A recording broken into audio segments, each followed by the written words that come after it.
What's up, everybody? Forrest here from Life Fitness. Excited to come together with my childhood best friend and fitness industry veteran, Gary Deagle.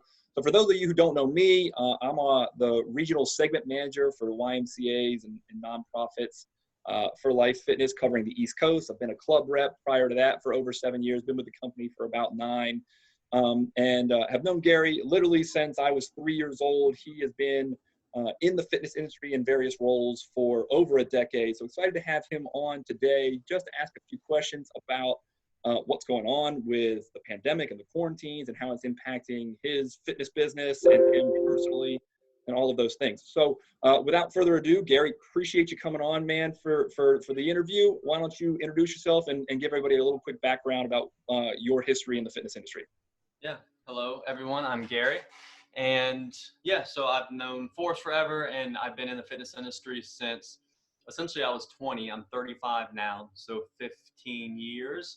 I started out, and I have experience in kind of all different segments. So I was a trainer at what was Gold's Gym at first. The Gallianis, they were the owner. They eventually turned it into what's now known as One Life Fitness. So I was a personal trainer there for 5 years, 6 years. And then I left and opened a little 24-hour gym called Your Time Fitness, me and one other guy I worked with. So it was essentially a knockoff of like Anytime Fitness. So just our own, we turned it into a chain. We eventually had 3 locations. So that 24-hour type gym model. Then I eventually sold my half of that business and opened what I currently own. And we just had our 6-year anniversary. So I did the 24-hour gyms for 5 years.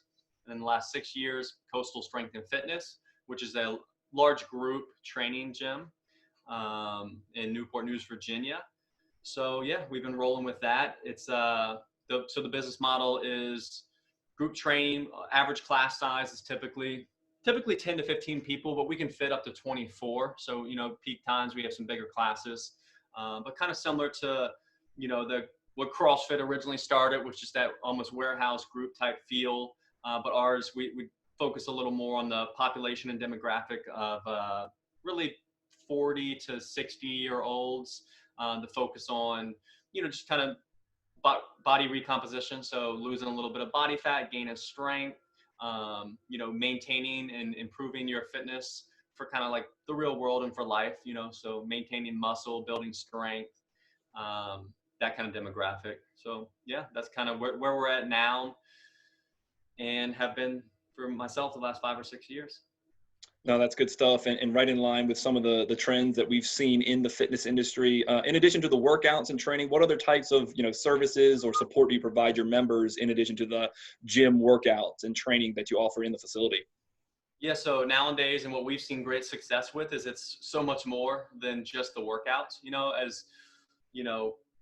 That's for most people. If you're going to the gym 3 days a week for an hour, that's great. But those other 23 hours, there's a lot of impact, right? So we do a lot with nutrition coaching. We have like an app program we use where we're able to communicate with people daily, assign them habits, get virtual check-ins. We also, utilize the Facebook group where we're posting videos, doing Facebook Lives, community stuff. So we do charity workouts, and for our members, we'll have parties like Christmas parties and cookouts, so kind of create a community for everyone.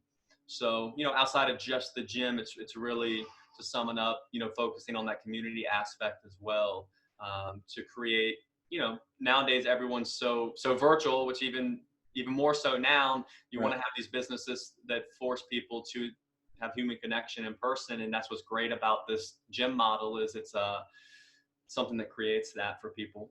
No, that's good stuff. And so all of this that you just described was prior to coronavirus and pandemics and quarantine. You were already doing that sort of level of connection and intentionality with your members. Is that accurate? Yeah, and that's really what saved us and made things seamless to switch over. And actually, also, a little more detail, as I'm somewhat experienced with the online training. I moved out to California for 2 years while my business was running in Virginia, and worked with Jay Ferrugia, who has an online only business. So we also have that component of our of the gym and clients that I work with. So we already kind of had the systems, some software, the experience all in place.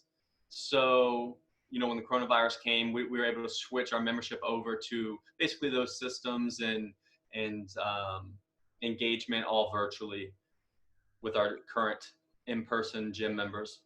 Yeah, that's a really good context and a good lead into kind of the first question, which you partially answered there. But how has the coronavirus quarantines directly impacted you and your business model? What has been the fallout? What has it required you to do to pivot to try to stay connected? Yeah, so obviously, and for most people, the initial effect is going to be losing some business Mm. and not being able to get new business. Yeah. That's a deadly combination there. Yeah. So yeah, but most of our members, I'd say we probably lost 15 to 20%, of our total membership. And most of those were people who also are small business owners, maybe lost their job, spouses lost their job. So people who had a major impact, most of our members stayed on and they understand honestly, one of the things that we did was be super transparent. So I just sent out an email on day one when we closed and was like, look, my goal is to keep, all of our employees are salaried and this is what they do. It's no one's How many part-time. employees do you have? I'm sorry. Four. Okay. Yep, 4 full-time employees, all salaried. This is their main thing. So, inform people like, hey, we can't work out anywhere. We're going to provide accountability support, workouts virtually. Hopefully, if you can keep paying, it's what supports us. Right. And my goal is to keep everyone on staff. Yeah. And just kind of laid it out there. And a lot of people rallied around that. We even had members who were maybe on hold or freeze before all this for whatever reason. And they actually reached out and said they would, for us to start billing them for basically pure support. Wow. So obviously we took a hit, but then I, as a business owner with a lot of experience, over the years, we've been able to have a pretty strong profit margin, and I've been able to have savings and emergency funds. So I was somewhat prepared. You're never prepared to completely things to shut down, but to, kind of handle it a little bit. The bigger challenge comes as it gets longer and longer and other people get affected financially and can't keep paying, or some people just lose interest and the value's not there for them and you start losing people that way. So that's been the biggest challenge, is keeping the value high, keeping people engaged, and trying to salvage as much as you can. Right. Well, that's really good. Another good transition. So in addition to sort of reaching out and providing some online content, is there anything else that you're doing, tangibly to try to create that value while your facilities are shut down? You spoke to it a little bit, but any other, color you can add to that?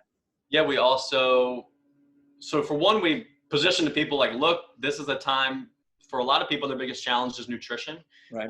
So, hey, we have a personalized nutrition coaching, so you can dig in with that. So some people will find value in that avenue. We also essentially loaned out our equipment. So people that, we didn't charge anyone. We just, if someone wanted a set of dumbbells, some kettlebells, we made them available for them to come pick them up and use them at home. So, and then we would write, so we do group workouts and Zoom workouts in the group for at home bodyweight type workouts. But then the people who had some equipment and borrowed some equipment, we also created personalized workouts for them with that equipment.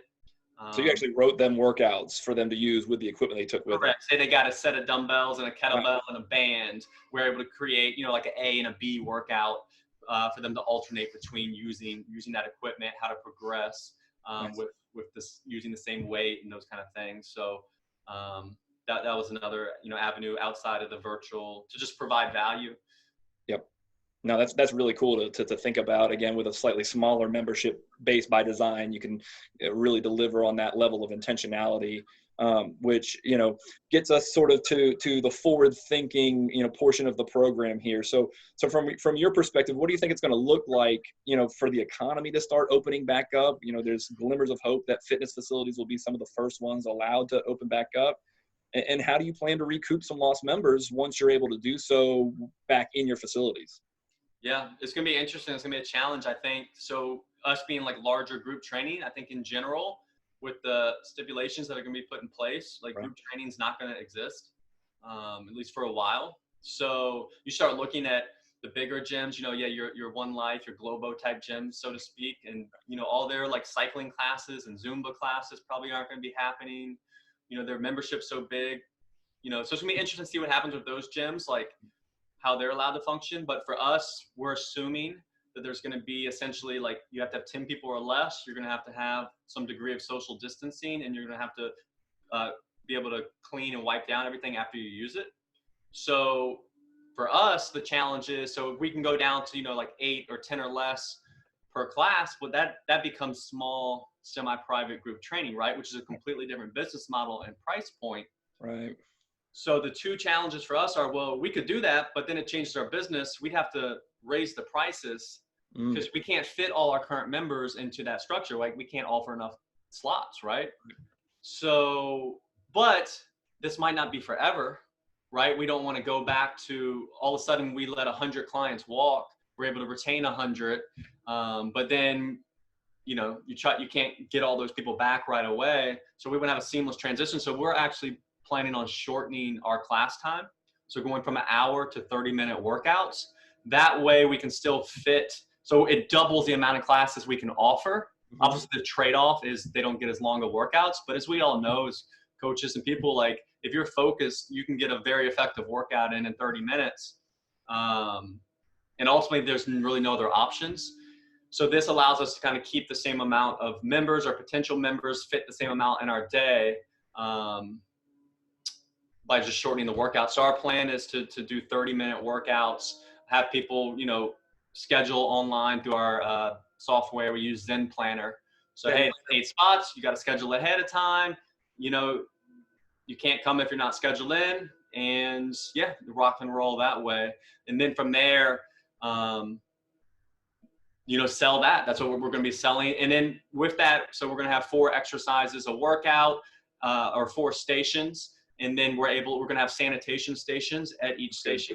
So, wipes and stuff. So then our gym, there'll be plenty of space since we only have 8 people a class. So we'll be able to keep the stations kind of spaced apart. So after each station, they'll wipe down what they used. We'll rotate through. There's only going to be 8 people a class. So that by nature is going to be enough room between them. So yeah, so that's how we plan to kind of attack the person limit, the sanitation limits. And then also, so the other thing is we're going to keep the online stuff we've been doing. So like Facebook Lives, we create videos of a workout at home workout every day with video. So kind of like on demand, so people can watch it whenever they want and do that workout. And that's for your members who are paying part of your membership. Who are paying. Okay. Currently, everyone's still been paying the normal price, which is $167 a month. Right. But once we open up, we also know there's going to be some people who are not comfortable coming to the gym. So then we're going to still offer that online component and remote that we've been doing, but at a discounted rate. So, hey, you're ready to rock and roll, come to the gym. Just start coming. Everything kind of stays the same. And then we'll have that online component as kind of like a downsell for people who still don't want to come to the gym, but they don't have any other options. But revenue for you to still generate and stay connected with those that are going to have some trepidation. Yeah. Exactly. And for them, it's just, hey, like they get what they've been getting at a little cheaper. Our current members get to keep training at the same price. We don't have to jack it up to $300 a month because it's smaller groups. Right. But the really only trade-off they're making is the shorter classes. Yeah. But most people by now miss lifting weights, right? They miss using the rower. So they're going to be excited just to be back in the gym. Right. So. It's obvious you put a lot of thought into this already, and that's really exciting to see. I'm sure a lot of our fitness industry, club operators and YMCAs and other boutiques are all thinking about this in different ways. So to see how you're laying out a plan in place to pivot, to look differently instead of going right back to what you were doing before, may not be allowed to begin with, but also may not be as effective in the new world. And so for both small facilities, boutiques sort of like yours, or even the big box ones that you used to work in, how do you think the fitness industry at large is going to have to change to look differently? I think we all are sort of in agreement that it's not going to go back to what it was 6-12 months ago, the fitness industry. How do you think it's going to look different for facilities of different sizes? Yeah, I think if you were not doing anything, if all you were doing before was just offering workouts, Yeah. Now, a lot of people are going to have been exposed to virtual training and coaching and all these other avenues. So they're going to expect more, you know? So you're going to need to, have maybe 1 or 2 Zoom classes a day, or, you know, a Facebook Live or some kind of software where they're checking in with clients. You're going to have these other components. It's going to eventually become an expectation. Yeah.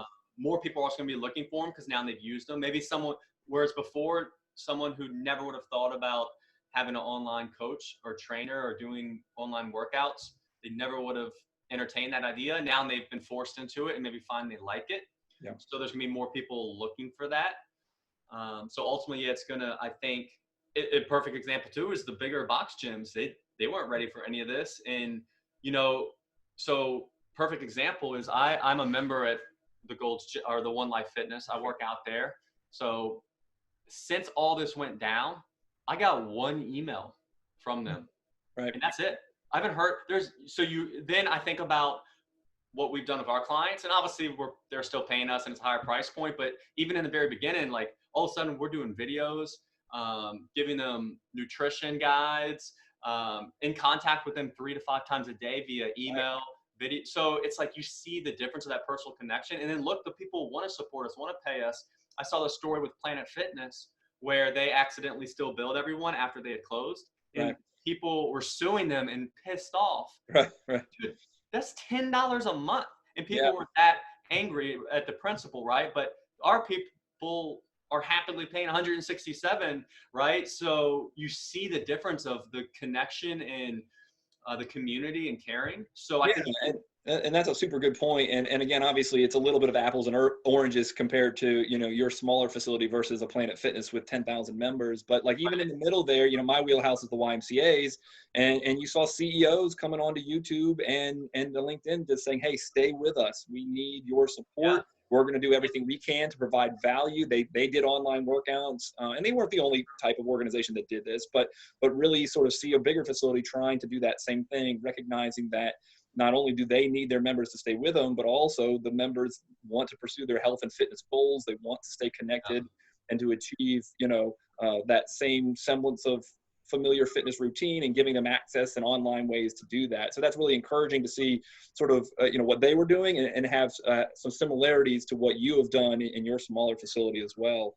Yeah. And I think for the bigger gyms, the lesson learned is like cultivate that stuff, make it ongoing. You know, like definitely, like you have 6,000, 10,000 members. It can't be as personal, but you can do emails. You can, you know, videos like that, creating, you know, whether you have a large Facebook group for the entire company or the individual locations, you'll start seeing more of that, of just trying to create a little more connection.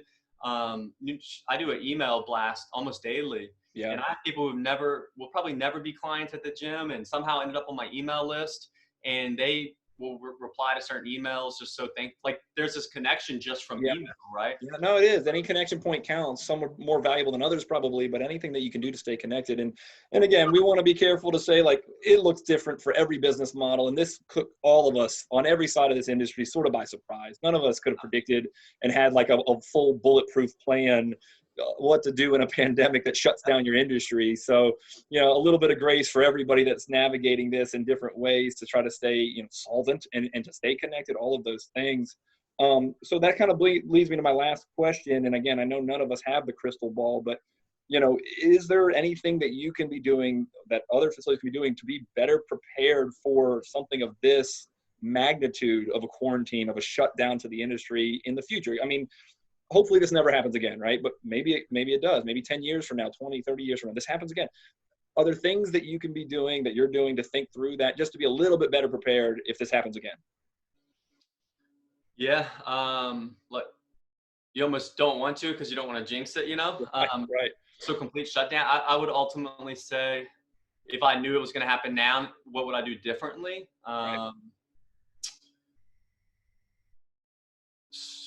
Not much. I would say I just feel fortunate that some things, I would say this, I would always grasp with, you know, especially as a small business owner, and this is where, especially the larger gyms, where they are very efficient and great at running businesses and understand the importance of profit and there's a benefit to not having so much emotion into it. A lot of the smaller gyms aren't have too much emotion and personal connection, Yeah. where you don't make good business decisions. So for me, I would even strap when like we would have a really good profit margin. You almost think, well, I don't, should I pay my employees more? Should I but you learn like you need that profit margin. It's not just about, oh, I want to make X amount of money, and it's about like that indicates a healthy business, right? So then when something like this hits, you're really just burning through your profit margin at the beginning, right? So you're still able to handle your expenses. You have some money saved. So I would say, to me, it's actually given me a better mindset to like really embrace like, hey, have these goals and say, hey, I want a 30% profit margin, and be relentless and ruthless to sticking to it. Don't feel guilty about it, and understand that when times are great, it's nice, but it also is what protects your business in the big picture and long run. So that's what's protected us, right? If we would have had slim margins and then this hit, and then you lose 20% of your membership, I mean, you're in trouble, right? So I would say kind of the backspin of what we just said, where it helps to be small and personal to kind of keep people, but at the end of the day, don't get lulled into ignoring the business side of things. Right. Yeah, know your numbers. Like, be ruthless with putting aside a savings, aiming for a profit margin, and that stuff's going to protect you from. Well, and that's it, right? I mean, that's great advice to almost look at your business similar to how you would want to run your household finances, and having an emergency fund in place. That's going to look way different for a large chain facility owned by private equity, or even a publicly traded facility that's got to report stock prices and grow stock shares and dividends. All that looks way different. But maybe your basic advice there does still hold true, to just say, hey, just recognize that there's a bigger picture at play here that we need to be prepared for. You can't live in fear of this happening again, but you do maybe you do pivot, make some incremental adjustments to your business model to be in a better financial position to safeguard against, maybe it's not an economic quarantine, but maybe a downturn like we saw in 2008 or something else like that, because that wasn't that long ago. It was a decade ago, a little bit more to get you there. So be open to everything, learn from everyone. Like for me, I got to work at a Gold's Gym and One Life Fitness, and I learned so much from them. I was walking the other day and ran into a guy in my neighborhood who works for there, and I asked them what they were doing, what their plans are, because I knew I could learn something from what their thought process is and what they've done, what they haven't done. Just like the email, right? Like if I was them, they've only sent one email, I would send more emails, become more personal. Sure. But at the same time, I'm able to hear, hey, they're renting out equipment, and this is how they handled their employees. Right. So yeah, just always be learning from every segment, and realize ultimately we're all, on the same team, right? Yeah. We're all gyms. I've learned over the years that, look, some people are like, I'm the type of person where like I go to a Globo type gym, right? That's what I like, I prefer. My business is group training for people who need more accountabilities and support. Right. So, I hope everyone can pivot and survive, because I see the need for every type of, segment that there is in the fitness industry. Yeah. No, that's really good advice. And again, just on behalf of me personally, and for all of the folks that are tuning in here, thanks for some transparency, sharing, what this has looked like for you. Again, this is Gary in Coastal Fitness down in Newport News, Virginia. So if you're looking to pursue, a smaller group fitness experience, go check them out. Gary, is it all right if anybody has questions? Can they reach out to you directly via email or anything like that? What's your email address? Yeah, my email is gary@coastalfitnessva.com. And also, I'll give a shout out. I'm part of a group of other fitness business coaches, led by Pat Rigsby. So he's like a coach, been a coach in the industry. And a lot of the reason I'm where I am today is just from following that group and his coaching and everything. So if anyone feels lost, especially if you're an independent, small gym, I highly recommend finding a coach or a group, so that you can, right when this happened, I'm able to be in the group, seeing what other gyms are going through, what they've tried, what they haven't tried. You just don't feel alone. So that's a good thing to reach out to, is have a coach. it helps a ton. That's, again, super helpful, super good advice. For here at the Life Fitness side, we're already starting to think through how we as a vendor can partner to help the facilities get back open. What does spacing of equipment look like? What does cleaning and maintenance look like? What do those small group training and big group training rhythms look like? Does that change the number of group cycle bikes that you need to purchase from us? Or, what does equipment financing options look like? Are there avenues out there? So we're piling resources, and we've got some plans in place to help come alongside our customers to help them start thinking about the things that they need to be thinking about and probably already are thinking about, and what that looks like to pivot. Exactly like you sort of just said, the industry is not going to look the same when everything starts to open up. So how can you work with your vendors, work with your professional colleagues that are going through the same thing all at the same time to make sure that we're better prepared, we're better, strong, fiscally for the path forward. So again, I'll be posting up here on LinkedIn. So comment below with any questions. I'll get to all of them or reach out to me directly. Again, Gary, thanks a ton for your time today, and good luck the rest of the way. Cool. Thanks, Forrest. You got it.